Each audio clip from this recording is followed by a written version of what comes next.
boy, oh boy, we've got some epic music coming in here for this stream. Hell yeah. Alright. Alright. It's back to being horribly depressingly rainy outside. It's like it hasn't gotten lighter since like 6 a.m. this morning. It's just that dark and depressing. So that's fun. But hey, you know, I'm here and we're gonna do some writing, and that can help cheer me up a little bit. Yeah, I'm feeling good. I'm feeling good about the writing project. I've been having fun with this project. It's like, I mean, it's nice that we're just kind of delving into this without necessarily a specific deadline in mind. Well, on the one hand, deadlines are great. On the other hand, sometimes it's nice to have projects that are just more of a they're done when they're done sort of perspective. And I feel like this one's, at least for the time being, sort of the latter there. And I dig that. I think it's fun. I think it's chill and relaxing. They're remodeling one of the apartments on my floor. So there's a lot of banging and stuff going on. I don't know if it'll be picked up in the mic. If it is, that's what it is. There's not anyone getting like beat up in my apartment or something like that. Maybe the apartment next to mine, but not in mine. It's not. And if it's not in my apartment, then not my issue. Not my issue. We just let it go. Just let that shit go. But yeah, here we are. Last we left off, we had finished our... oops, that's a different one. Here we go. We had finished off our planes combat encounter random table. That's where we had left off here. We got that all taken care of, and which means that we're kind of done with the bulk of what we can do on our random tables for now, but we're not entirely there yet. There's a few things that we can do for this, and there's a few things that are just going to have to wait, and we'll get there. Because namely those things are friendly NPC encounters. Those are going to be, at least the one of the potential NPCs they can encounter are going to be based on what missions exist in this world. I like to use those a lot of time as sort of like a chance for them to encounter a mission hook. So those will get filled in as we go and as we do more writing. But for now, what we can do is, one thing we can do is we can just kind of fill out some of the tediums here. So the no encounter ones, there's nothing to come up with there. We just got to fill it in the space, so that way when we roll, we know what it is. So we're just going to do no encounter.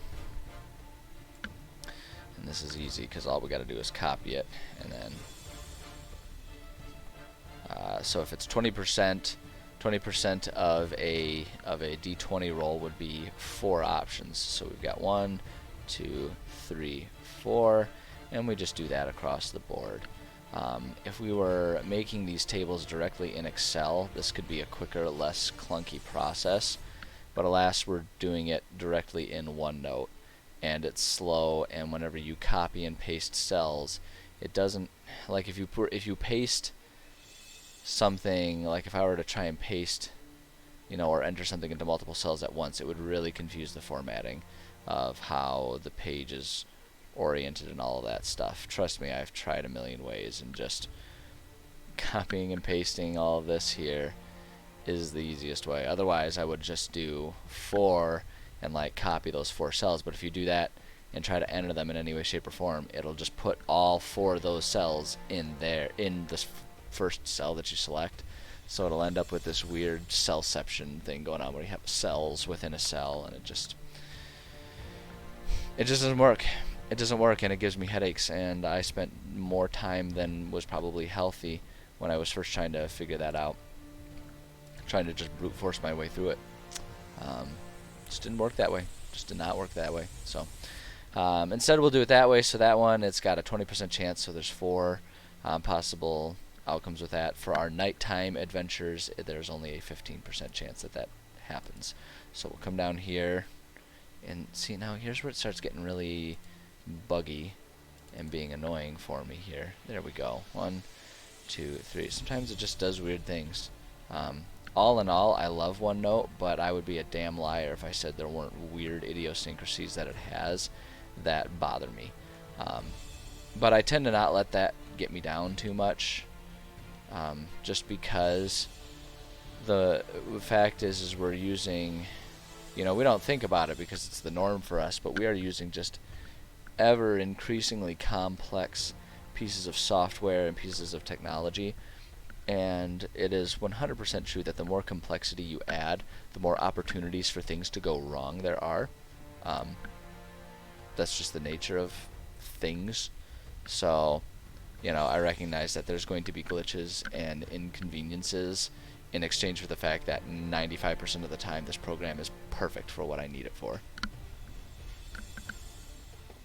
So, you just accept it. Sorry, I just wanted to make sure that that knock wasn't happening at my apartment door. There's so much happening there, and I know I am supposed to be receiving maintenance again this week. Supposedly tomorrow and Friday, but as they've been going through doing all of the upgrades in my apartment complex, because they've been updating every apartment in my complex to get them all sort of refreshed and up to speed. And the scheduling has been a little chaotic. Sometimes they hold to the schedule, sometimes they don't. It's not really my apartment complex's fault. They're contracting it out, all of the work. So, and the contractors are just doing whatever they need to do to stay on schedule, because they, I'm sure, have other jobs that they're trying to take care of too, aside from this complex. So it's all been chaotic, and so I've just been practicing patience and the ability to go with the flow on all of it. Makes it kind of difficult when I have, when I'm working from home and I have all kinds of teleconference meetings and stuff that I pretty consistently need to be prepared for and on board for, but I don't know. I digress into random things that just don't have, well, they're just things that I don't have control over, so there's no point in worrying about them. Okay, so we've got our no encounters there. So now our friendly NPCs, like I said, we're going to do a placeholder. I'm just going to do NPC here as a placeholder. We will add details to it as we go. But for now, we're just going to do that because we don't have any missions, so there's not a whole lot. Friendly NPCs could be missions, and it could just be encountering a random person out there. That one's not very common, but it can happen. So I will I will kind of balance and figure all that out when I'm going through and finishing it up, because I want to know, because some missions will have the opportunity for an NPC to interact, and some of them, it'll probably come to be that when you write it out, it just isn't going to happen. Like we've talked about how there's probably going to be a lot to do with Duergar in the mountains. That's just I mean, it's low-hanging fruit, sure, but it also makes a whole lot of sense. So it also makes a whole lot of sense for there to be a mission in which they encounter a friendly Duergar or something along those lines, who will be perfectly, who will want to help them or will want their help and stuff like that. They're probably not going to encounter them in the plains. So, things like that. So it's hard to say exactly what these are all going to be. This will be like a sort of adding these potentialities will have to happen a little later. But for now, we have a 15% chance of encountering an NPC. Was it 15% chance? 10% chance. My bad. It occurred to me. So let's see here. Let's clear these out. So 10% chance means there's 2 out of 20 possible rolls that could result in it. So we just go through and paste all of these, and then I'm pretty sure we set it at a 5% for nighttime. Yep, 5% for nighttime. So I don't understand why it does this sometimes. There we go. I don't understand why it insists on doing that. Maybe I just need to do escape there. Okay, there we go. So 1, 2, 3. Yeah, so 5% chance means there's a 1 in 20 chance. So we only need it in one of the rows there. So there we go with that. So there's our friendly NPCs. I'm just kind of going down the list here and then matching with whatever's in the night. Just in case you're wondering why I'm jumping around and not following the order. The order here doesn't really matter. It made more sense when writing the number percentages to have it all up there. But then when I'm actually labeling out the things, since it doesn't matter, every side of the die has an equal % chance of being rolled, so long as you're using a balanced die. Doesn't matter, so I'm just doing it in the easiest way that allows me to copy and paste shit. Hey Kickstand, how's it going? Good to see you there. So let's see here. So now we've got strange magical happenings. There's a 10% chance of there being some crazy magical stuff going on impacting players. So that's going to be 2 opportunities. And then there's going to be a 20% chance of that stuff happening at night. So this one is always kind of an interesting one for me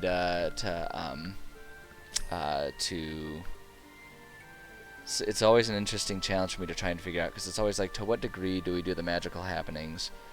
You know, and sort of what is the nature of them? Because in a sense, like at least conceptually within the world that I have, because there are tears in reality that exist in specific locations, the intensity of such events could vary based on location in reference to those things.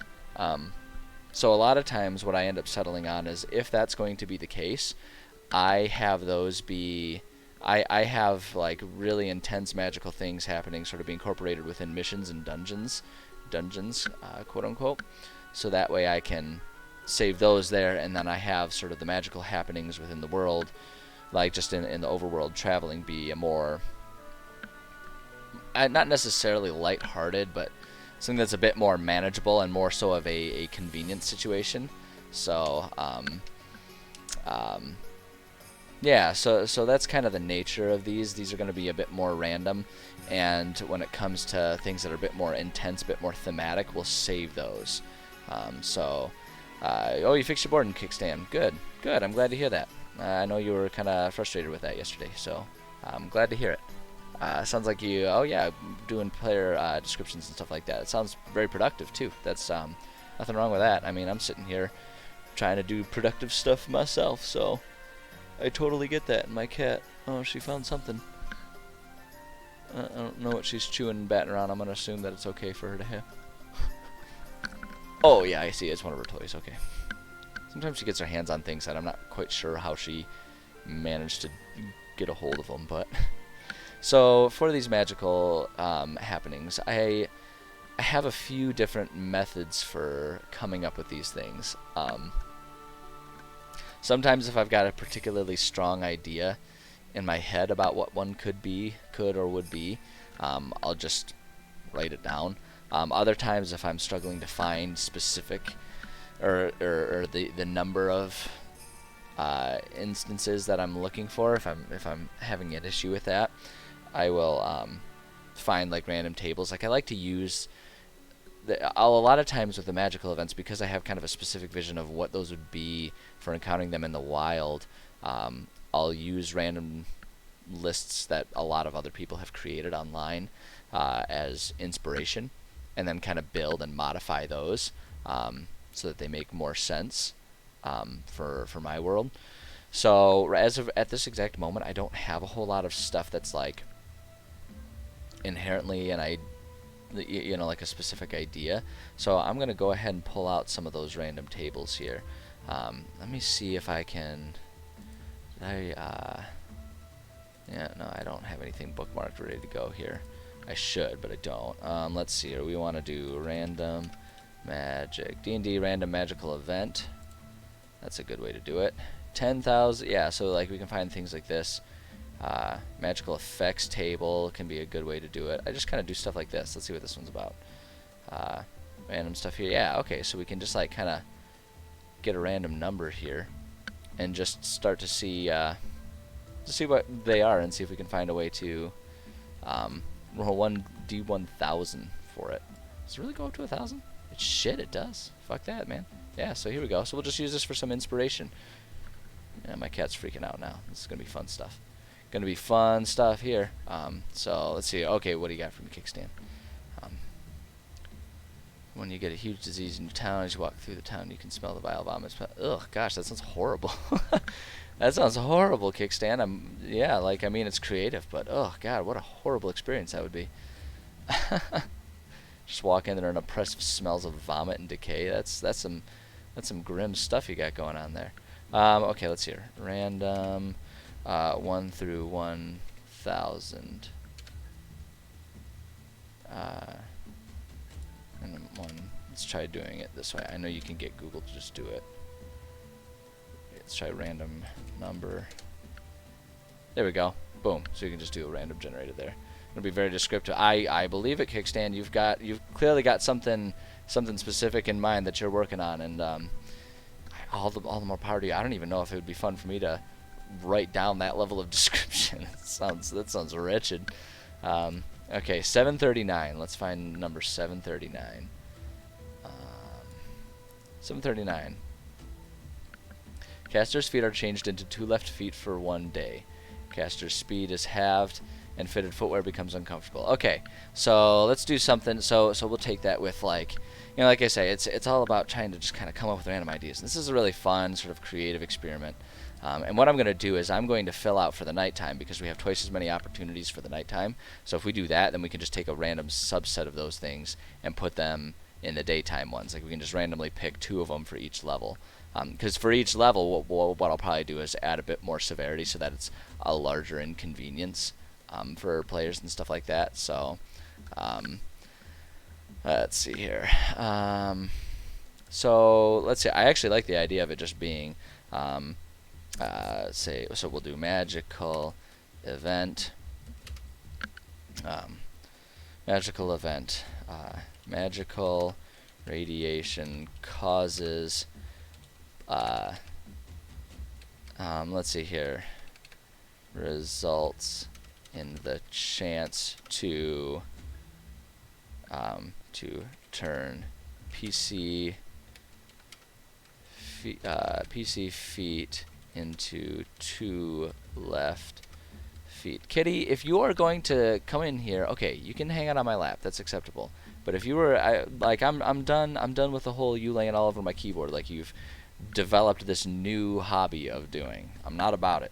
I'm gonna have to put my foot down on that one. But if you just want to hang out on my lap, that's acceptable. That's out of the way enough that we can work with that. Let's do a kickstand. It's not suitable for people who not like certain things. Say, yeah. I mean, I think it's good that there's going to be the clarification if that's the route you're going. But it sounds like you got a clear vision that you're working on. So good for you for sticking with it. Yeah, as long as you warn people, and then I'd say that's the kind thing to do. Oh, see, now that sounds much more pleasant, Kickstand. Walking through the town during the festival and smelling the food and stuff like that. It's a much preferable environment there. I like that one. I choose that one over the vomit and dead bodies smell, personally. Results in the chance to turn PC feet into 2 left feet. Each player rolls. We'll make it. It kind of doesn't matter. Let's say for that one, we'll say it's a Constitution save. It rolls con save, medium difficulty. Do that. And our con save fail results in succumbing to the spell. Spell lasts 24 hours. Spell lasts 24 hours and halves movement speed. So that's an important one. So that's where, like, so these types of things, I like them to have like actual consequences within the world. And that's a good one because cutting in half means it's going to take them longer to travel wherever they're doing, and that if it halves their speed for a day, it adds a day. So that way they'll have to go through more potential random encounters. So that's a good one, I think. But yeah, why are you so fidgety, Cat? You're so wiggly right now. Yeah, kickstand. As long as you're offering the warnings for all the intense stuff that you're doing, that's the polite thing to do for your players. That's for sure. That's for sure. Equally rewarding and punishing. You've got, like I say, it sounds like you got a clear vision in mind. So go for it, man. Heck yeah. Heck yeah. All right. So there's one random thing. So let's generate another one here. 164. Number. So let's see here. 164. 164 flames. Oh, as you cast the spell, you burst into flames. Jesus Christ. Okay, so what I'm thinking is, maybe some sort of like firestorm. It will be. I don't know. Let's see here. Like, it's not going to be too super intense because we're setting this one for like the level 1 travelers. So magical event, firestorm. Wait, no. How do I want to write this? Firestorm is moving through the area. Players make a dex is moving. I'm gonna say moving rapidly. Let's see here, a firestorm. We're gonna put this in quotes. Moving through.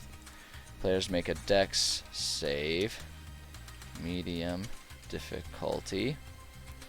On fail, take 1d4 fire damage.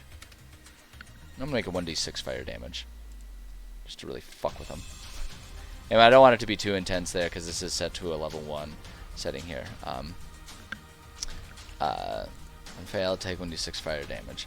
The storm is magical and passes through the air, leaving no trace on the land that it passes over. Boom. There we go. Let's see here. What do you got for me? More lower difficulties. Higher difficulty, the more punishment. So a very descriptive description of what happens to the warriors you win or lose. Yeah, man, like, just be careful adding too much punishment if it's too punishing towards the end. Some people are like that, but that delves more and more into very niche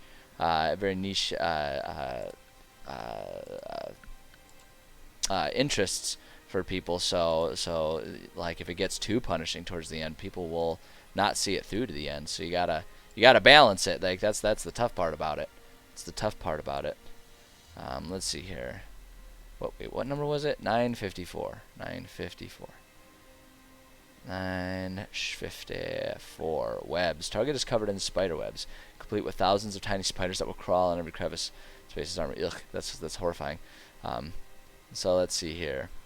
So we want to do spitters.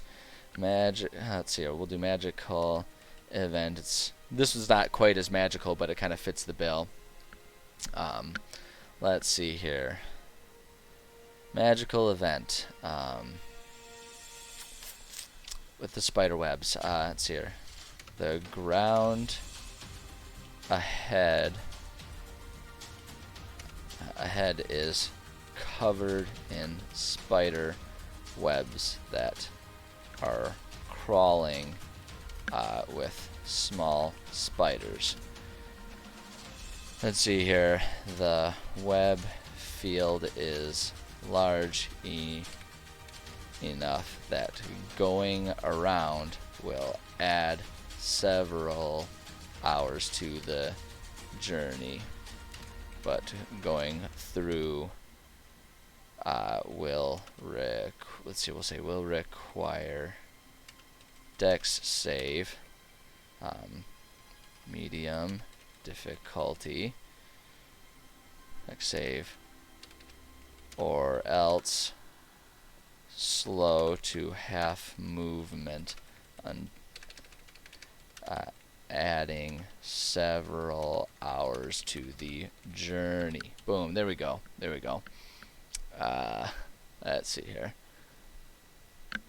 Kickstand, it's satisfying if you win. Game doesn't have an end. You make your own. Oh, I see what you're saying. Although you're describing like end game descriptions there, but I don't know. I don't know. You've got a vision. I can't sit here and see it, so I'll trust that you've got a vision that you're going. Hey, Omega, how's it going? Yes, we are working on random event tables. You know, our random encounter tables, and we're working on like just sort of random quote unquote magical events, because this world is one that's you know, extremely torn apart and has a whole lot of weird magical radiation and stuff. This land has a whole lot of crazy stuff going on, and so it's possible for players to encounter a lot of these things. And so we're using a random table to just sort of get inspiration yeah, kind of create just some stuff. But essentially, I'm just creating things to screw with players, you know, because that's what you do as a DM. You give them challenges, and they have to overcome them. Oh, okay, Kickstand. So if you're adding a simple mode to the game, then yeah, I guess that'll make it easier for people who don't like too much challenge. Oh, I see. And the wars are just things that happen. Man, you've got I don't know exactly what game you're making, but you've got something pretty intense you're working on there. I'll give you that. That's for sure. It's gonna be pretty grand. 963. Okay, 963. What do they have on this table? Teleport. Target is teleported home to lair, etc. There is possibility of error as per teleport. Okay, that's going to be a really good one. That's going to be a really good one for this. So, magical event. So, let's see here. Players make perception check. Let's say medium. I like to set, so I have, the way I always do my games is based on player level. I have sort of predetermined save check numbers, just so that way it's like there's sort of a sense of consistency, and players don't have to worry about me just arbitrarily coming up with something, nor do I have to figure out you know, what to arbitrarily set something to. It's like preset based on the player levels, and so there's like easy checks, medium checks, and difficult checks. And for these random events, I always like to just set it to medium. It's less thinking. I don't have to do a whole lot of justification for that. It's just like, yep, it's just an average challenge you come across. So yeah, Kickstand, it definitely sounds like it's going to be a pretty time-intensive game. So good luck to you working on it. Sounds like you got a heck of a project in mind. Let's see here. So players make a perception check, medium difficulty. Medium difficulty to notice a teleportation circle on the ground. Players that fail will find themselves teleported to an unknown. Wow, that was a butchering of unknown. Unknown part of the plains. Oops. Teleported to an unknown part of the plains. Nearby in this new area is another teleportation circle to return. Perception, medium difficulty. If they don't find it, they will have to navigate their way back on their own. Boom. So that one could turn into a really, this one could turn into a really intense one. So depending on the situation, I may, you know, throw an audible and not utilize it when I'm actually playing. But I like this idea of just adding a whole lot of variation and disruption to whatever it is the players are intending to work on. So I already actually really like this. I think this is going to be good. I think it's going to be good. Let's see here. Let's see here. Kickstand, it seems to me like it's a benefit when you're bored if you're coming up with projects that intense when you're bored. So good on you. Good on you. Let's see here. So Okay, so now we got to come up with a we need to choose 2 of these to bring over to our daytime travel here. So we got the nighttime stuffs here. That's the other thing with this one, with the perception check. It'll have to be something that's like hidden kind of in the weeds, and so I'll have to describe it. Like this one will kind of be relegated to if like a player's like wakes up in the middle of the night to take a wizard or something like that. But I definitely like this one, even if I do at any given time decide not to use it. So I'm gonna copy and put that one into the daytime event, and that, whoops, okay, see you, kitty.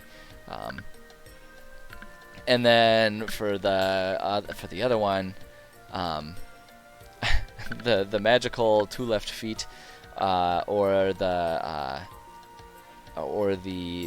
spider web one. So now that's the decision now. Okay, I think those are the 2 that I like. The Firestorm one is kind of there. It's an interesting one, but I actually kind of like that one best for nighttime, just because it's like whoever's keeping watch suddenly sees this like big ball of light moving towards them, and they have to like rouse everyone, and everyone has to make a save to like get out of the way of this thing. So I actually really like that one as a nighttime thing. So I like either the spider webs one or the 2 left feet. I think the 2 left feet is one that would be interesting if it's like they just wake up with 2 left feet. So we'll leave that as nighttime, and I'm going to take the spider webs. I think that's what I want to do. Boom, boom. There we go. Okay, so there we go. So there we go.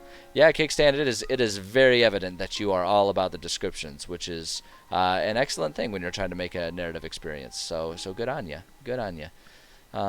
Okay, so there's those. So now let's work on our level 2 magical events. Yeah, and we just kind of keep going. I really like these types of things too. I feel like these are really good creative exercises for me here. Okay, random number 918. 918. Power casters. Next spell is cast as though they were D4 levels higher. Okay, I like that one. So let's see here. So here's what we're gonna do. Magical event.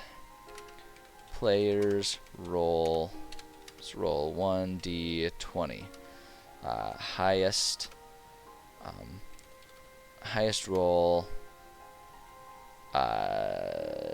is impacted and rolls 1d4.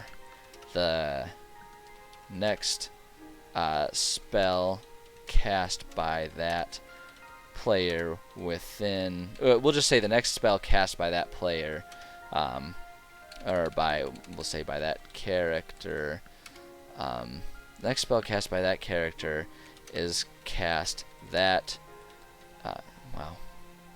wowie, is cast that many spell levels above intended. I like that one. If not a spell caster, too bad. It's wasted. That's just it. Okay. So we got that magical event. Let's do another one. I like that one. That's a good one. So we want to generate 482. Let's see what number 482 on this 1,000 random things is. Scrolling up. Okay, there's a faster way to do this. 482. Kitten? You find a kitten in one of your pockets? The spell works normally. Okay. Let's see here. You find a kitten in one of your pockets. So, yeah, so the reason it keeps talking about spells too is that this is meant to be like an extended wild magic type of table or something like that. So when you're casting spells, I'm just using it as inspiration for random things. I love the idea of them finding a kitten, so we're just going to say magical event. Let's see here. A kitten crosses the path of the players. It is a strange kitten that, if they keep it, will turn out to be a blink cat that will occasionally disappear disappear, and reappear. Reappear. Boom. There we go. Yeah, just give them a pet, and they can just figure out what to do with that. Let's see here. Yeah, Kickstand, you are all about the nasty smells, and that's going to be a you thing. It's going to be a pass from me. It's going to be a pass from me.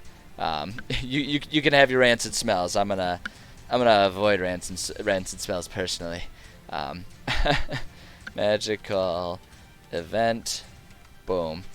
Blink cat. I mean, I love the idea of just like giving them random responsibilities too, that they just have to suddenly, it's like, oh geez, now we're in for this. Or they can just decide to abandon the kitten. It's going to be up to them.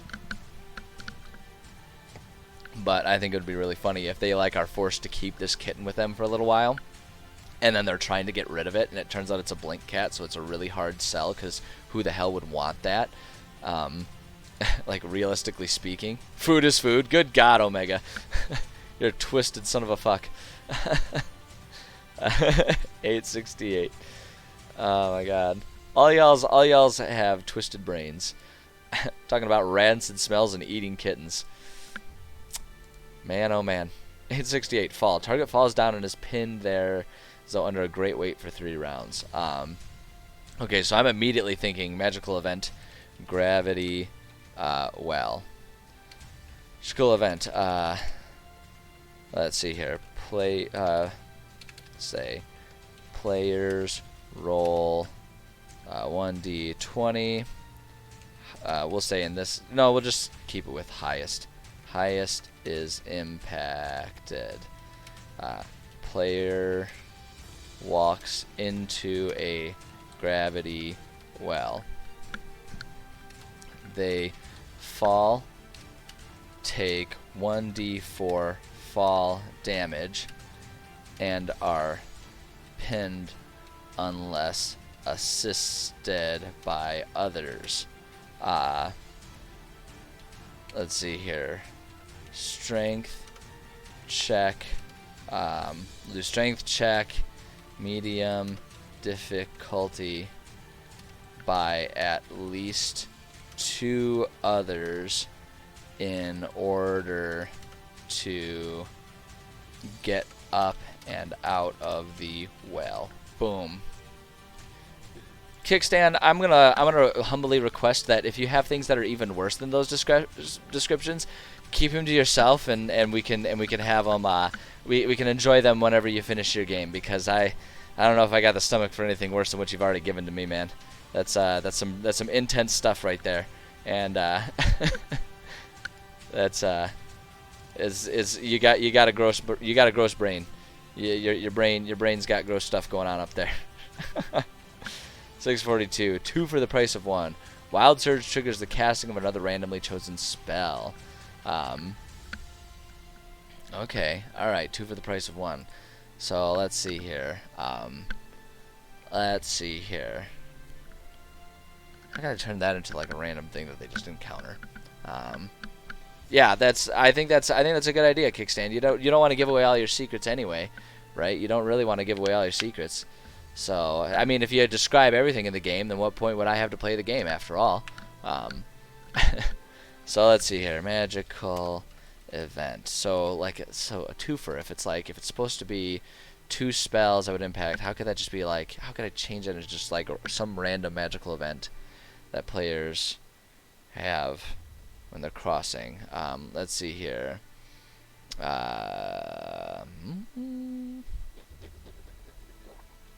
Let's say random buff. That's not a bad idea. My other thing is just to take the thought that I was just having was to take the thought and change the effect. Like, 2 for the price of 1, double. Suddenly the players are all seeing double. There's 2 of everything in front of them, and they just are really disoriented. So they'll have to make like a wisdom save to not get like a super strong case of vertigo. And get lost or something like that. Like, that's what my first thought is. It's not exactly what the magical thing was, but like I say, we're just using it for inspiration anyway. So if that's where the inspiration takes us, but the buff isn't a bad idea too. Just a random buff, like a random buff that's on them, kind of like that other power one where it's like you know, their impact and their next attack, be it spell or with a weapon, you know, they are just extra fast or something, and they get to attack twice, maybe something like that, and they get that for just like one attack or something like that. I don't know. I like the idea of giving them vertigo. So like, because we're talking about like, you know, traveling, I like the idea of things that could potentially disrupt their travels, and impact it that way. Yeah, I think I'm gonna lead towards that, and we'll save the buffs for other things that come up. Vertigo is cool. Yeah, I mean, well, it's not cool, but like, it's cool to do it to other people. Very flavorful. I appreciate that. Yeah, yeah. No, I agree with that. I just like the idea of someone saying vertigo is pretty cool. It's like, no, I mean, you know. But I know what you're saying. I know what you're saying. Let's see here. Yeah, go for it, Kickstand. Sounds like you got a whole lot of inspiration flowing through your brain. Go ahead and take advantage of that and get that stuff written down. Let's see here. So yeah, if it's gonna be vertigo, players are hit with a wave of vertigo. Vertigo. Boom. Players hit with a wave of vertigo. Wisdom save, medium difficulty. Wisdom save to snap out of it. On fail, 1d6 hours of seeing double everywhere you look. On success, half that time. Boom. So they have to decide if they want to try and travel with that, or if they want to just like sit down and like wait for it to pass. And either way, if suddenly some of the players are not as, you know, are recovering from it, then they're able to like guide everyone else, or do they just wait for everyone? It forces them to make a decision. And so with this one, because this is the nighttime table, if it happens when they're bedding down for the night, probably what I would say is they wake up with that sense of vertigo, and then it resumes. You know, it goes about when they first start for the day. And oh, good, my coaster's doing that thing where it suction cups to the bottom of my cup, and now it's gonna fly everywhere and crash into everything. I love when that happens. All right. So. Cool. Okay, so I actually really like the vertigo one. I'm gonna take that one, copy that, and we'll put that in our daytime, and then we can pick one more of these. Gravity well. Gravity well is a good one too. I like the idea of that happening at night though. Like whoever's like on watch is suddenly like pinned to the ground, and unless they can shout loud enough to wake other people up, they just have to lie there on the ground, pinned there until someone wakes up and sees that they're in trouble. I actually kind of really like that idea for that at night. That'd be a good one at day, but I actually am going to do the Blink Kitten one because aside from it potentially being a way to screw with players, I also know all the players in my games are complete and utter gluttons for cute animals and companion pets and stuff like that, so they would just absolutely love that. So that would turn into a really good fun event for my players as well. So we're gonna go with those two for our daytime. And I was on a level 3, and so we go on. See, I really like this stuff. Like this type of stuff is like, and this is why I feel like I'm a really good DM and why I love world building. Because this type of stuff would probably, to most people, feel super tedious and not fun to come up with, right? This is the type of stuff that people would just look for a random table and not do the process of creating their own thing. And if they didn't find it, just say, well, screw it, we'll just fast travel and whatever. Not me, man. I love this stuff. I love this stuff. It's I don't know, this is my jam.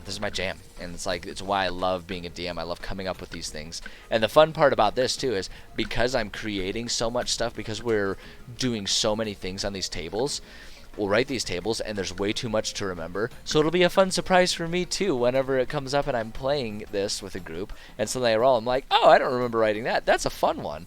And then you just go with it from there. So it's just good all around. If you've got to roll twice in this table type effect to make a harder encounter. Omega, I've considered doing stuff like that.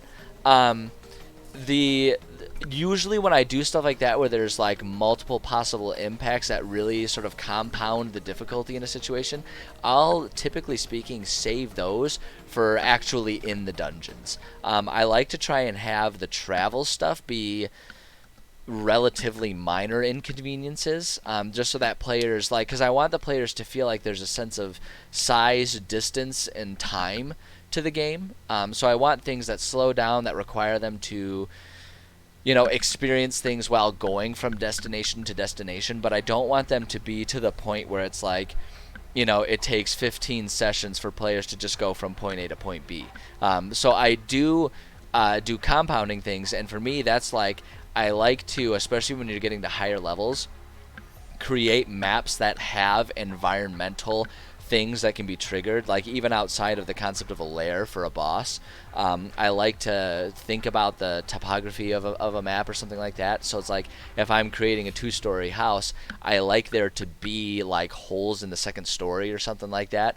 So then it's like players, will have to keep in mind, if you get knocked prone while standing right next to the edge there, roll a dex save to not fall down to the floor below. So like, I'll do things like that, or when you're talking about gravity well and monsters and stuff like that, yeah, if they're in an environment where there's like one of those magical rifts in the area, then it's like maybe the magical rift is that there's like a gravity well or something like that. So if they're not paying attention, they could get sucked into it. Like if they end their turn within 5 feet of it, they have to make a dex save or a strength save to not be pulled into the well or something like that.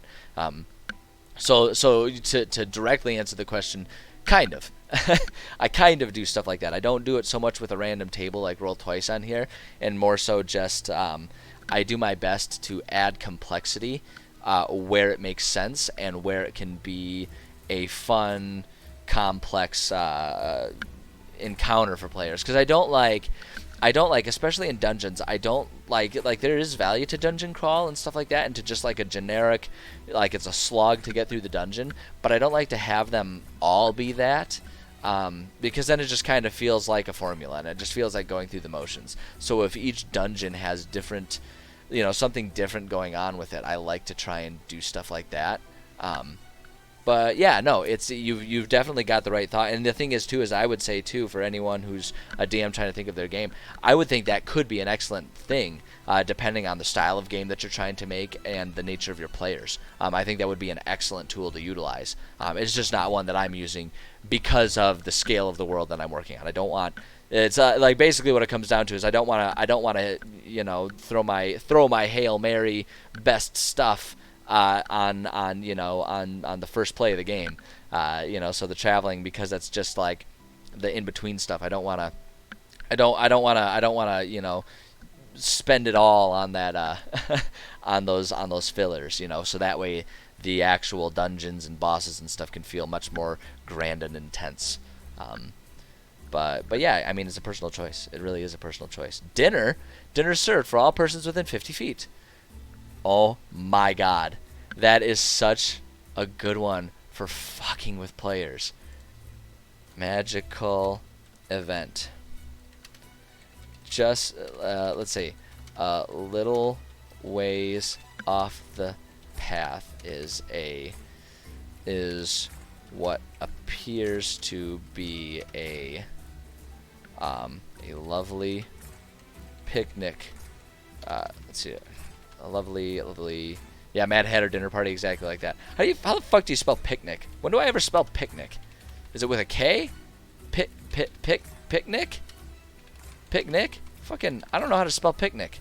Picnic, that's what I would do. I don't know, fuck it. Well, let's let autocorrect do it. Oh, it's just supposed to be, oh, there it is, it's with the C's. It's the C. It's like the one permutation I didn't try. Okay, thank you. Yeah, there we go. I don't know. Who fucking spells the word picnic? Let's see here. A little ways off the path what appears to be a lovely picnic grounds. Lovely picnic ground. A large banquet with no whoopsie. I don't know how I accidentally clicked there, but a large banquet with no guests is sitting, ready to be eaten. The The food is safe and delicious.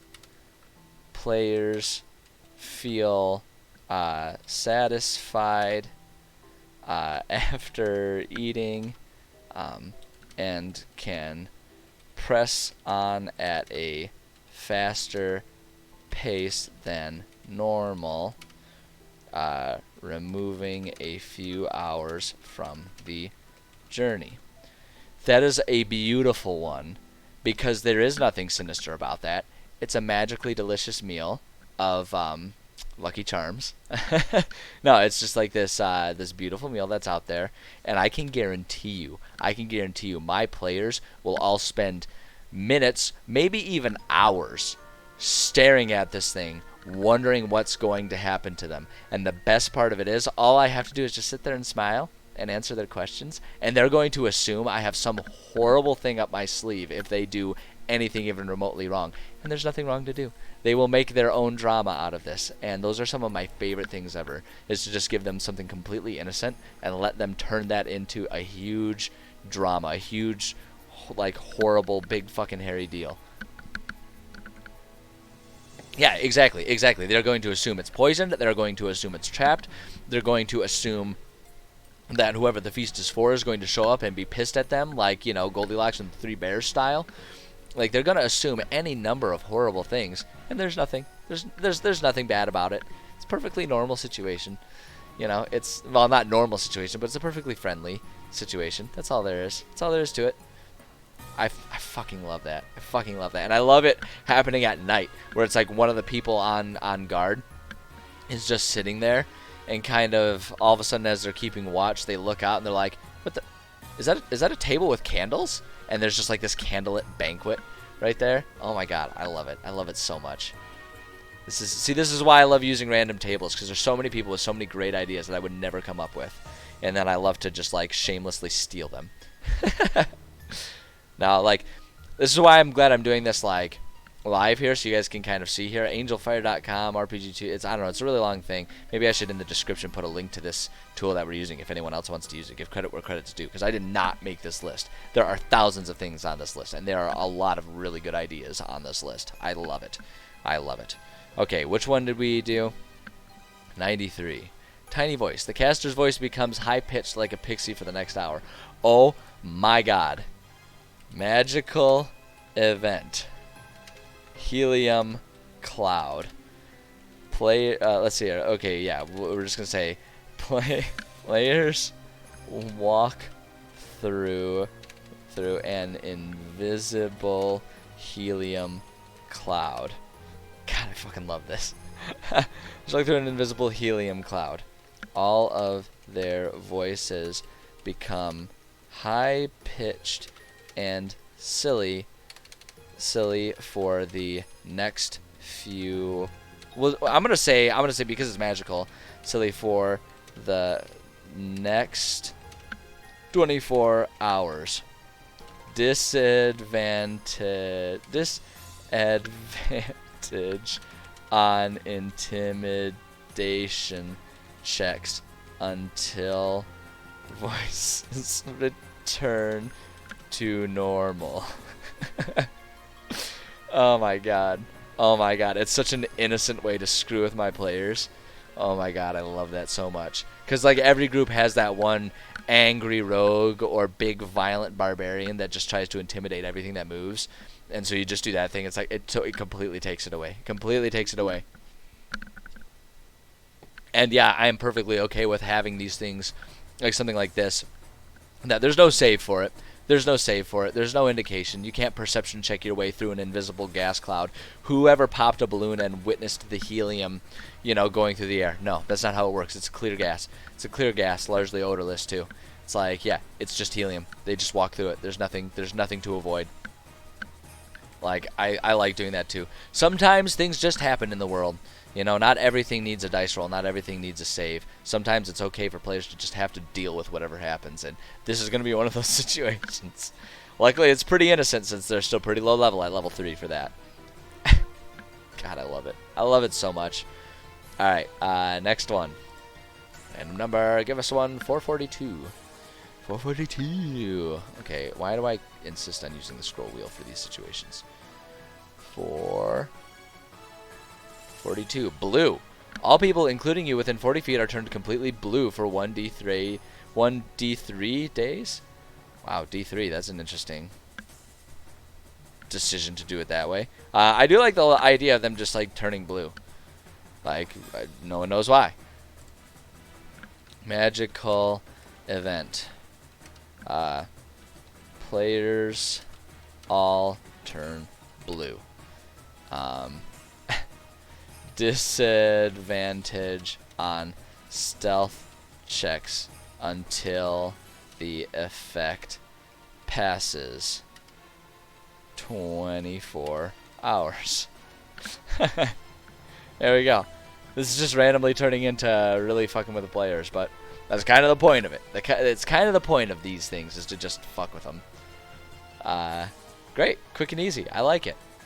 Next one. 454. We didn't already do 454, do we? Luck. Nope. Luck sees you as a promising piece in the game and awards you an automatic successful dodge/save against the next supernatural attack at you. Alright, alright. I like the luck. I like the luck. Magical event. Players travel through an aura of good fortune. They feel let's see, they feel in good spirits and are given automatic successes on their next skill checks. We'll give them checks. I'm gonna make it not even save, because everyone can just get one. Everyone gets one on their next skill checks or attack rolls. Boom. There we go. Something good. You know, we're gonna do you know, fair is fair. If there are unavoidable misfortunes, there should be unavoidable good fortunes too. So there they go. That's the trade-off. That's the trade-off. They get that. So what I'm gonna do is, I really want this banquet one there. I want as much of a chance for that to happen as possible. So we're gonna make that part of our daytime potential encounters. And then I don't know. These two are fun. These two are really fun. I also like this one at night because they could like accidentally be like camping out in the middle of a helium cloud, and that would just be really funny. They go to bed fine, and then they wake up with like really high voices. Like that would just be the best. That would just be the best. Are you kidding me? All right. But I think with that one, now you know what? We're gonna do this one. We're gonna do this one because this cracks me up, and I love this.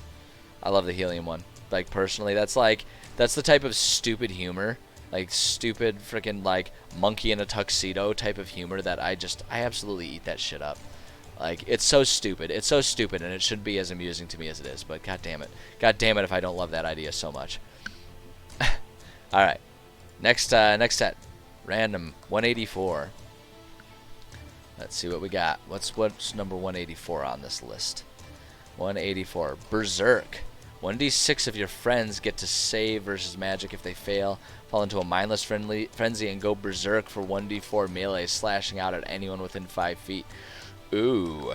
Okay. All right. How do we use this one? I kind of like the idea of one player entering just sort of this like complete and utter rage out of nowhere. The alternative is that they cross paths with some guy who's been magically turned into a berserking Hulk that just roams the land, and they just suddenly have to deal with him. Just this guy who's going insane. Like he's, you know, maybe even like one of them, if they do a history check, they're like, you know what, I think I'm pretty sure I've heard an urban legend about this, or in this one, because they're going to be helping the people that are sort of trailblazing, maybe if they interact with them, they'll hear a rumor about like, yeah, did you hear about the crazy guy that just like attacked us one night? Yeah, he came up and he like beat the piss out of 4 of us and then ran off into the night just screaming about nothing. I actually like that one. I really like that one. Just some guy is like hulking out, goes in there and just like, punches 5 of them in the punches all of them in the ribs a few times, makes a couple of them barf, and then just like runs off into the night or something like that. Like, that's hilarious to me. I like that one. All right, magical event. Let's see. We're gonna say a random guy. Race equals whatever you're in the mood for. It can be a tabaxi, it can be a human, a dwarf, a little gnome. Oh my god, a little gnome that runs up and just punches everyone in the junk and then runs away. You kidding me? That'd be amazing. A random guy runs up. Nope, not runs, just runs. Runs up to the party in a loincloth and spitting with rage. He tries to punch anyone and everyone until let's see here. Minotaur. Okay, yeah, that's fair. Yeah, a Minotaur would be a great one. Minotaur would be almost more terrifying though. Like if you have a Minotaur there, like I don't know if my players would let them go. But like the thing that's beautiful about this is really inconsequential. If they end up killing this person, it's really just some random feral person in a loincloth just runs up like, just runs up like fucking like Charlie Murphy, boom, and just like punches him in the face. Like, I don't know. I love that shit. And I love throwing that and making my players deal with it. I think it'd be great. Just to punch anyone and everyone until he either hits everyone or 5 rounds have passed.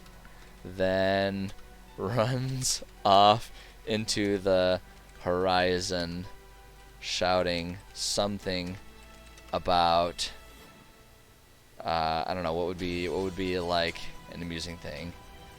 I don't know. Shouting, we'll just say shouting gibberish. Gibberish. There we go. Just that. This is all it is. Random punch in the face and runs off. Exactly. Yeah, exactly. Like, I don't know. Like, this is, and like the thing that I have in my mind, I almost want to just write a short story about this guy now that he exists in the world. Because I can just see this as being some guy who was out in the plains. He was just like out, maybe he was on a hunting expedition or something like that. And then the unhinging happened. Like, it was the normal world, right before the unhinging. The unhinging happened. And this magical rage, this magical berserk status, has like given him immortality. So he's just like this immortal guy that's been running around for thousands of years, and he just runs through. And like if anyone were to track his movements, there would be like this telltale pathway of like of missing teeth and black eyes from whoever he crosses paths with, animal and humanoid alike, and that's just, and like there's like an urban legend. I'm gonna put a note about this. Urban legend about him. If players make medium, we'll say medium history check. Jesus Christ, are they just demolishing the place out there? Man, my mic might even picked up that crash. Holy crap. Medium history check. And there we go. Yeah, boom. It's beautiful. I fucking love that one.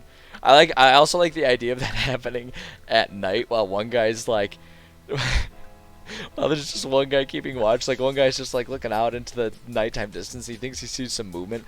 Then all of a sudden that guy just like fucking flies from the air and like tomahawk elbows him right in the face, runs up and like kicks everyone who's asleep in the teeth, and then runs off and does absolutely nothing else. It's the stupidest fucking idea. I love it. I love it so much. Alright. 226. Moving on. 226. Enlarge. Caster's head enlarges for 1d3 turns. Ooh, that's a good one. Let's see here. Magical event. Let's see. We're just going to say players. He's got to be naked. I don't know. I like the loincloth. I feel like naked is like one step too much down the also random pathway. I feel like if he's in a loincloth or if he's just like in like you know like hulked out, whatever trousers he was wearing, they're still there, but they're all like tattered and ripped up like from the knees down, and so he's just some big guy like in just like in you know little pants or something. Like I don't want to lay it on too thick, you know what I mean? Like naked, because my first thought was like, yeah, some naked dude, but it's like I'd almost rather save that for like an in-city random event, like some naked guy on shrooms runs up and does that, right? That like, because then it would make more sense, because then we take away the absurdity of it happening in the wilds and add the absurdity of them being naked, right? Like you don't want to have too many absurd things going on all at one time. you gotta meter the crazy out. Like I say, it's the effect of not wanting to blow your load all in one go. You know, you don't want to waste the shot on one thrust here. You gotta play you gotta measure this shit out. But no, I did think about that. I did think about him being naked, but it was a measured decision to reel that one back and have him be in a loincloth. Plus, this one's all about just like the physical assault. We don't want to add sexual assault charges to it either, right? You know, I don't want to ruin this guy's life. I just want him to be insane, because that wouldn't ruin his life. I don't know what the fuck I'm talking about with that one. Okay, players make, we'll say a wisdom save, medium difficulty. Players make a wisdom save, medium difficulty. If fail, random. Let's see. If fail, head. So I almost wanted to say random body part, but I'm a little concerned about some of the potential results of that. Yeah, and I don't know that I want to touch that one. I don't know if I want to go there. I don't know if I want to open up that door for random body part being there. What the fuck just happened? Why did it just like copy and paste everything here? Let's see. Holy shit! What the fuck happened? Wait, difficulty. What the fuck? I didn't even press anything. Make a medium difficult. Wisdom save, medium difficulty. If fail, head enlarges to 1d4 times normal size.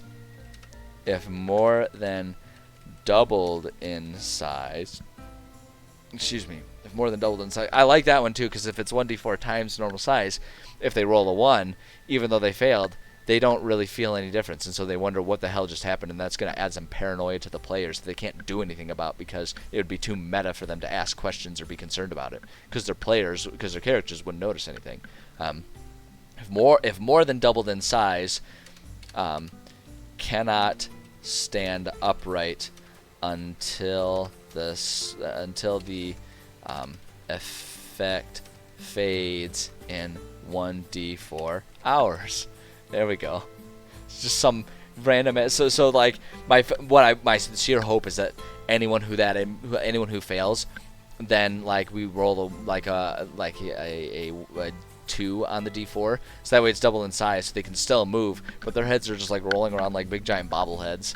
It sounds like a GoldenEye from like the N64 days. It sounds like the big heads cheat from that game back in the glory days of gaming. The glory days of silly polygonal gaming. Alright, let's get another random effect going here. Number 76. I love random number generators. I love not having to try and be random on my own here. Cold to drink. A random something cold to drink is immediately provided to everyone in a 100-foot radius from the caster. Okay, so a cold beverage. Cold beverages. That's kind of along the lines of the picnic feast there. Cold beverage. You know what I'm gonna say? You know what we're gonna say? Magical event. Players see a large cask of ale sitting on the side of the road. It is cool and tasty to drink, but far more potent than expected. Anyone who drinks a goblet's worth is too drunk to carry on without assistance from a sober person. Boom. There we go. So if they go for it, they're gonna be pissed drunk. Because like here's what I can guarantee would probably happen with my group. One player would be brave enough to take a drink. They would see the effects of this. They would take the cask with them, and then the rest of them would not drink it, and they would save it for the next time they break camp. And they would all get themselves completely wasted. And then the joke would be on them because they would be far too hungover to do anything the next day. Without assistance from a sober person, if drank at night, players are extremely hungover. Here's what we're gonna do. Are extremely hungover, and their max hit points are reduced by 1d6 for the rest of the day. So it just gives them like the worst hangover they've ever had. Bada bing, bada boom. Perfect magical event right there. I love that one. I love it. I absolutely love it. Alright, another one. 547. Oops, too far. 547. Wings. Ooh, I immediately like this one. The caster grows wings, 50% feathered, 50% skin, and can fly. Oh my god, that one's a really cool one. That would be a really fun one to just give like players. Let's see here. So wings. Let's see here. Magical event. Players roll 1d20. Highest is impacted. Would they be considered poisoned? Oh, you mean from the beer? Would they be considered poisoned? I'm gonna say no, just because I'm giving them the impact of being super hungover and losing the hit points the next day if they drink it at night. Yeah, I think I'm gonna say no, just because I have a different negative effect. I don't want to lay it on too thick. Although one thing I'm thinking, because this is happening at level 4, we're gonna make that 1d8. So yeah, so I'm gonna say they're not considered poisoned. They're just considered shit-faced. I wonder if there's any official definition of shit-faced in the player's handbook. There's not, but there should be. Because players love getting their characters drunk. It's a very popular thing for players to do with their characters, is get them wasted, especially on weeknights, because players like to live vicariously through their characters, and they can't do that because they have jobs and bills to pay and shit. So, such is life. Okay, players roll 1d20. Highest is impacted. Player feels a sharp pain in their back. D&D After Dark. Yeah. No. See, you can't go full blown D&D After Dark, because that turns into a very different type of game. Plenty of people do it, but it is it very swiftly turns into. I mean, almost what you're describing is more of a LARPing event. I don't know. I think I'm gonna back off from that joke train, because we will very swiftly be discussing lemon stealing horrors at that point in time. So I don't know that I want to go there. Let's see. Our player feels a sharp pain in their back by each shoulder blade. Without warning, wings sprout from them. We'll say destroying any clothing being. No, I'm not going to do that to them. I'm not going to do that to them in case they're just like a play, because most of my players don't think about donning and doffing armor, and I don't want them to lose their armor, so I'm not going to do that. I'm not going to do that. Without warning, wings sprout, wings sprout and grow rapidly to the size of angel wings. I'm not going to describe the 50% feathers, 50% skin thing, because that just feels uncomfortable to describe to me. Like, I feel like that would be a weird thing to say to my players. Like, yeah, they're like half fleshy, half feathered. No, we're just going to say to the size of angel wings, and they're just going to assume it's angel wings, and it'll be fine. Players, let's see here. That player has the ability to fly, movement. Let's say, we're going to say, I'm going to say what we'll do because they're not used to it. Air movement is half of ground speed, is what we'll do. So they're like clumsy. They can't move very fast with it. The player has the ability to fly for 24 hours. Boom. We'll do it that way. But then that begs the question, what if the player's an Aarakocra? Or a Kenku. Well, I guess a Kenku just kind of their wings have turned into their hands, so that's not an issue for them. But the Aarakocra, they already have like their angel wings. Would they just become like quad wings? Would they be like a helicopter? Like a helicopter angel? How would that work? Would they move twice as fast? I have so many questions about this. I almost want to like write down a specific contingency in here for that happens, but actually I would rather just leave it be.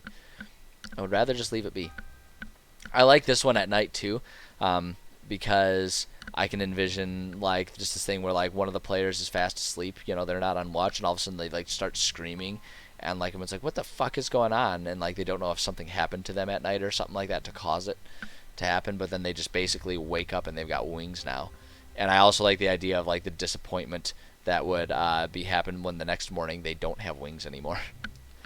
Although having that one happen in the day for that situation would be even more interesting, because it's like it's 24 hours, but their player or their character wouldn't know that. So it's like they're flying in the middle of battle and they're like 40 feet in the air, and all of a sudden the wings start diminishing, so they have to either rapidly go to the ground or they're going to fall and like break an ankle or something. It's good stuff. Alright, we got to decide which of these are going into the daytime. I really like the idea of like just in general, I love the crazy barbarian guy that just runs up and punches everyone.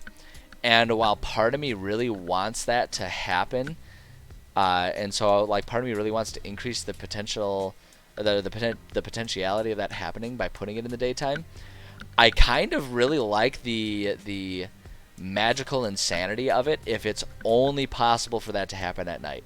So it's guaranteed that it'll just like a guy will come flying out of a bush in the middle of the night and just fucking Superman punch, you know, whoever's holding guard right in the nose, and then runs up and like stomps on the groin of anyone who's fast asleep or something like that. I really like the idea of it happening just at night.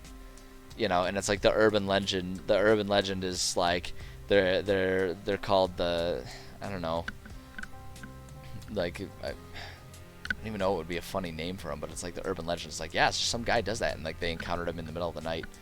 Like I don't know. I really want that one to happen at night. I really feel like that's the ideal situation right there.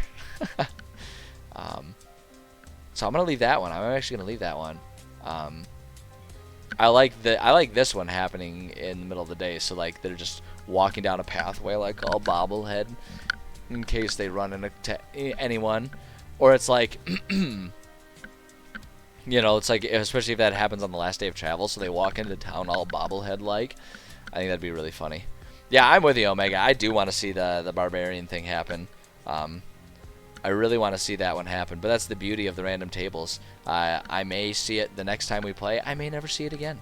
You know, it may never happen. but it's like there's just that bit of whimsy that exists.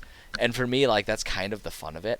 Like, as much as I love all of these things and would love for all of them to play, it makes me happy that they won't all happen, because it just adds to, like, knowing that it exists in the world that I'm creating, but that people might not ever encounter it, to me is like a satisfying thing. Because one, it helps me feel good about the fact that I have definitely created a living world that doesn't care about the players, if that makes sense. Like, I don't like a world that just revolves around everything that they're doing, like whatever the fuck it is. I really like the idea of it just like the world doesn't care. The world is doing what it does. And for me, like I say too, I approached this, I started being a DM after I had started being a world builder by hobby. I just like creating worlds, and I like envisioning things that exist. And so even if these never get encountered, it just makes me happy to have thought about them and to have had this vision play out in my head. I don't know, it's just fun to me. It's amusing. But that said, it would be really fucking funny for that to happen in a game. So the Cask of Ale. So okay, so now it's going to be the Cask of Ale or the Wings. I'm actually going to leave the Wings one as an only at night thing, because I don't know, I like the idea of, like, you know, someone waking up with wings, kind of like, you know, they go through the torment of it, but then they pass out after it from all of the discomfort of growing wings, and then they wake up and they have wings. And meanwhile, the ale would be perfect, like in the middle of the day, like that. It happens at like 10 in the morning. They're just walking along, and suddenly they see that, and someone does it, and like the day is lost because they are just so shit-faced. And then like halfway through the night, they wake up in terrible agony because of how hungover they are, or something like that. I really think that would be a good one. Let's see, what time do we got? Okay, I'm going to try and blitz through getting 4 more before I have to go. I'm running out of time because I do have a meeting in like 15 minutes. Well, it's not really a meeting, it's a webinar, so I can log on literally 5 seconds before it starts, and there's no issue there. I don't have any prep for it. But I'm going to try and race through this. Ooh, look at that, 999. 999. It's like the devil who got flipped upside down. Gold! A spray of molten gold. Oh my god. Shoots from the caster's hands towards the target. This lasts 1d6 melees. Target may dodge at 16. If it hits, target takes appropriate damage. If the target dodges, the caster may re-aim every melee. The caster hits the target. Okay, so spray of molten gold shoots from the caster's hand towards the target. So my first thought is like there's some sort of golden fountain, or it's just like molten gold is there, so if players want to try and find a way to harvest this molten gold, they can, and they can like potentially get rich from it. Yeah, I kind of like that. Magical event. Players see. Players find. Here's what I'm gonna say. Find a pool. Do I want to do it as like they just find a pool of molten gold and they have to find a way to like scoop it or something? I don't know. I don't want to do this. Something with molten gold. Is it like a puddle on the ground? Is it like a geyser?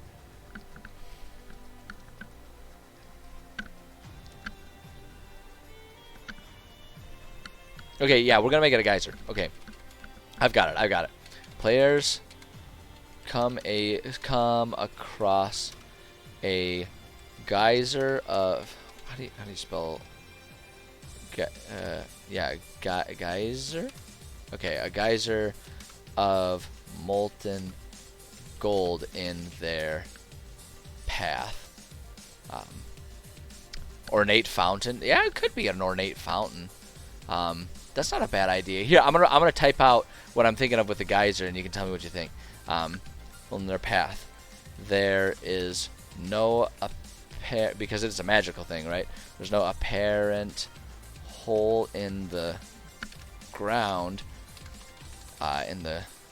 from which it comes, and none ever seems to hit the ground. None ever seems to hit the ground, but rather evaporates in the air.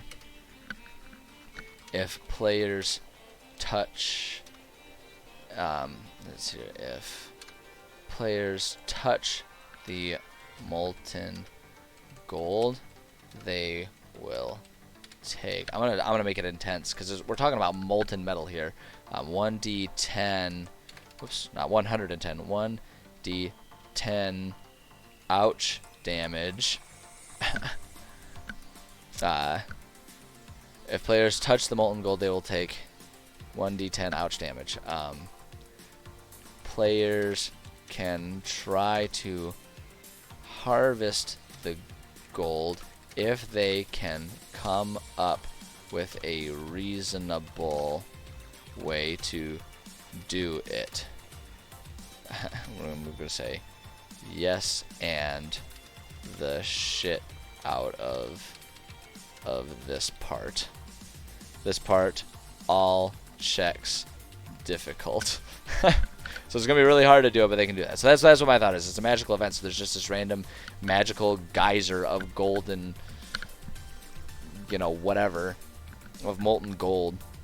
It just shoots up and, like, they look up and they can see it arcing, but it all just kind of seems to, like, glitter away. You know, almost like it just evaporates into the air. There's no gold dust. There's nothing on the ground around it. There's no puddle, no lake, whatever. It's just this random geyser of gold that goes up and disappears, and there doesn't seem to be much explanation for it, and so players can just, they can handle that how they want. Think that's good? Is that good? Okay, alright. I wasn't sure about it, honestly. I'm going to be perfectly honest. I didn't know if that was too strange and out there, but it's like, I mean, it's, you know, it's random magical events and stuff. It's supposed to be strange and out there, so that's what we're going to do, and that way we can save the ornate fountain idea as being part of, like, a dungeon or something when they go into a castle or something like that, you know? Alright, new random. 696.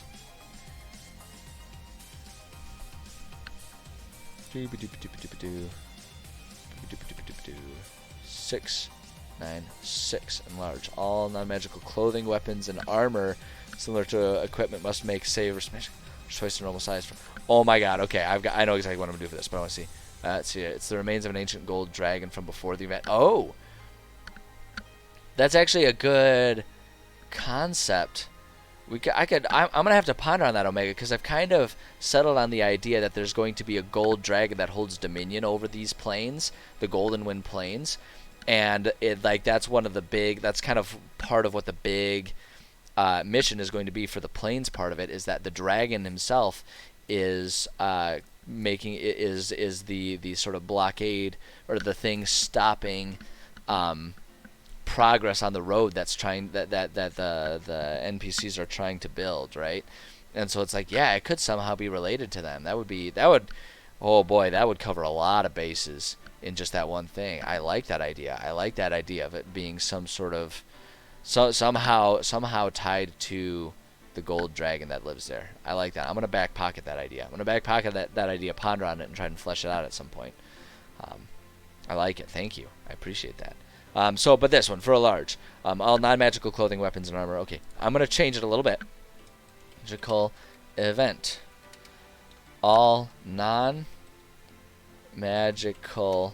weapons suddenly enlarge to Final Fantasy proportions. Right, just these big, giant, stupid Buster Sword looking things. Just like fucking outlandishly there. Players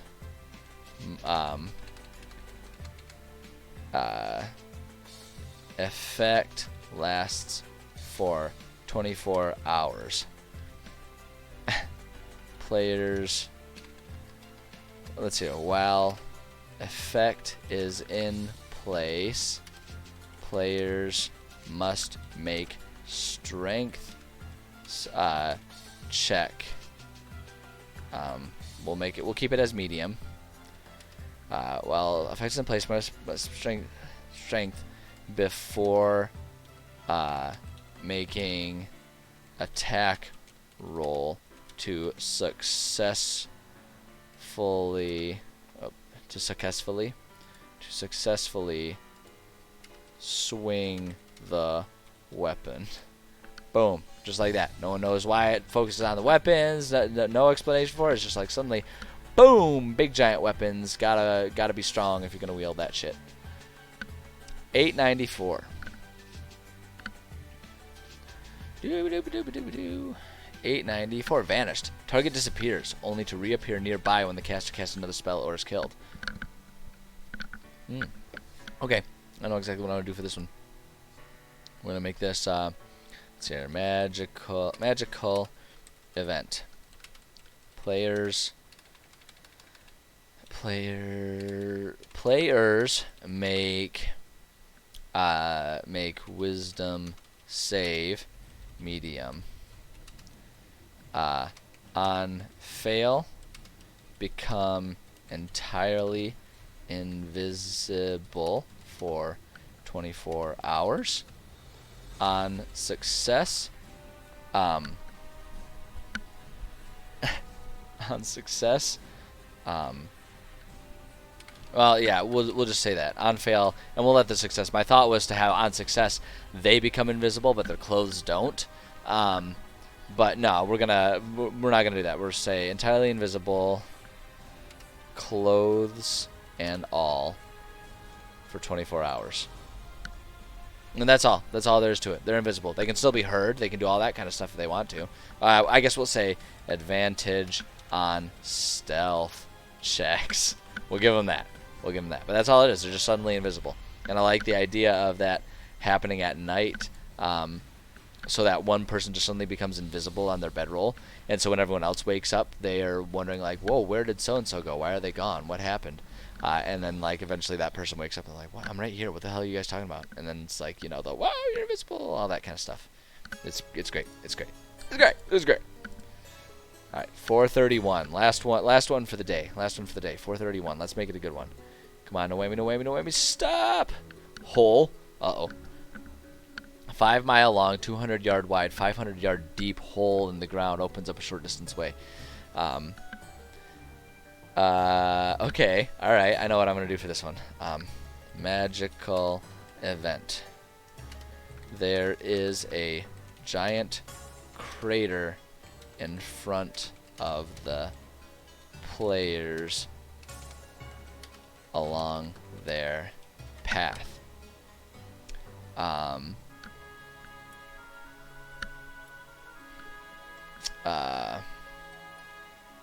There's a giant crater.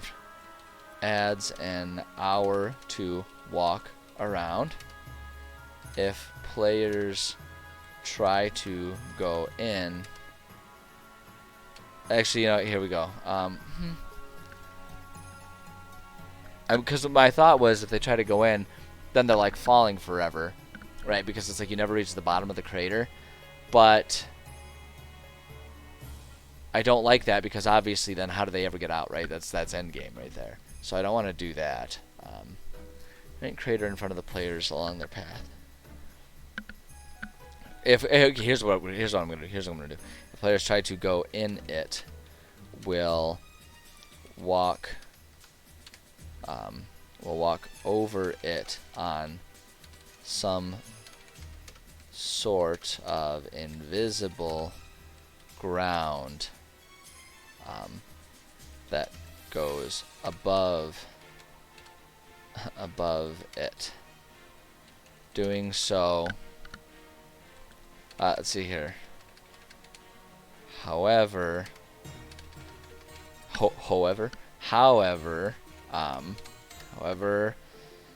movement speed is halved, though it isn't felt, as if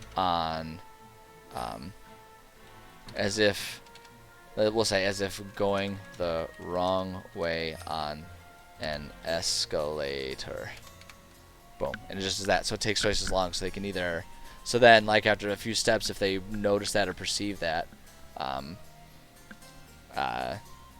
let's see here. 24 hours, and I'm just going to say... Oops, wait, hold on. What am I doing that for? It's the wrong one. So I'm going the wrong way on an escalator. Perception... Let's say, we'll say medium... perception check success equals notice right away. Fail equals notice when halfway.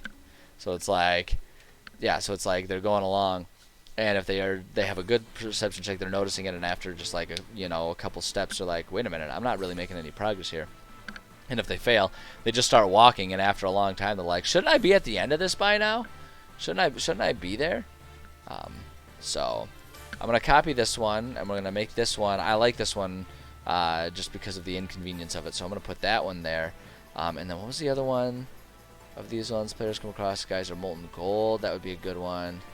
Suddenly large to Final Fantasy. I really like this one, honestly. I kind of want to do this one, where they're just like walking along, and all of a sudden they start feeling like their weapons belts and sheaths and stuff getting heavy, and they look down, and it's just like the weapons are engorging.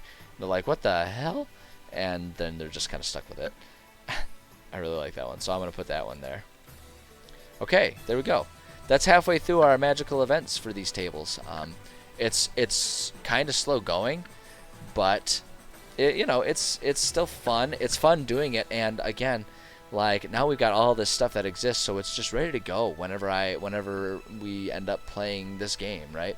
So it's all part of the process. It's fun. I enjoy it. And yeah, this was fun. I really do enjoy sharing ideas with everyone. It makes this a really fun process. I love the interaction with it. It's a good time. Let's see. Oh, what do you got? Brain torn out. Brian, brain torn out. I can also imagine the opposite happens. Somebody suddenly has a time breathing, looks down and realizes the belt is limiting. Oh yeah, like the alternating thing. Yeah, where things are getting too small, their clothes are shrinking and stuff like that. That'd be a good one too. Yeah, I'll have to try and remember that for next time. Sorry, I don't really have time to do it today. Yeah, there you go. You could switch fist to mitigate. Like a small one-handed becomes two-handed. Yeah, I mean, like there's a lot of room for yes and in that one too. There's definitely a lot of room for yes and. For that kind of stuff, which is kind of the beauty of keeping these kind of vague and simple as it is. There's plenty of wiggle room to just fit whatever fits the game. But yeah, I do got to get going here. So thank you for everyone who stopped by. If you're just joining, I'm sorry that it's like bad timing, but the VODs are always on my Twitch channel for as long as it allows me to leave them up there, and I do have my YouTube channel linked. I keep all of my VODs up on the YouTube channel. I finally got around to creating some groups, some playlists, so that way you can find, if you're just interested in the writing ones, you can find those. If you're interested in the gaming ones, you can find those.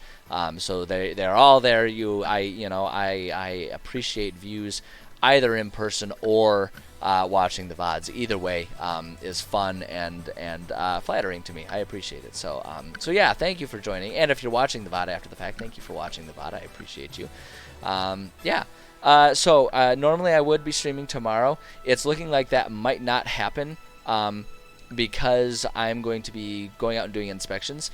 So it might not happen, or it might happen later in the day. It really just depends. It really just depends because I've got my job I have to go out and do stuff for, and it's hard to plan that because how long it takes depends on a whole lot of things. So maybe streaming tomorrow, which is Thursday, maybe not. Definitely streaming on Friday though. We will be back working more on this. I'll be doing the writing stream on Friday again. Tomorrow, Thursdays, is always the video game stream, so you can watch me play Mass Effect. We're getting close to the end of Mass Effect. If we play tomorrow, we might even finish. We'll see. But yeah, that's what I got. So thanks to everyone who stopped by. Just as always, I just request that, as we're all going our separate ways for the day, let's all just go out and be as cool out in the rest of the world as we are sitting here on this stream in this chat. Y'all are cool people, and I think it'd be really cool if you stay cool people out there in the world, because the world needs more cool people. The world can be kind of a nasty place, so let's not contribute to that. Let's be good. Let's be good dudes, and be excellent to each other. But yeah, other than that, thanks for stopping by. I appreciate all of you. And yeah, I'm looking forward to the next stream when I get to see you guys again. Until then, take care of yourselves. And we'll catch you later.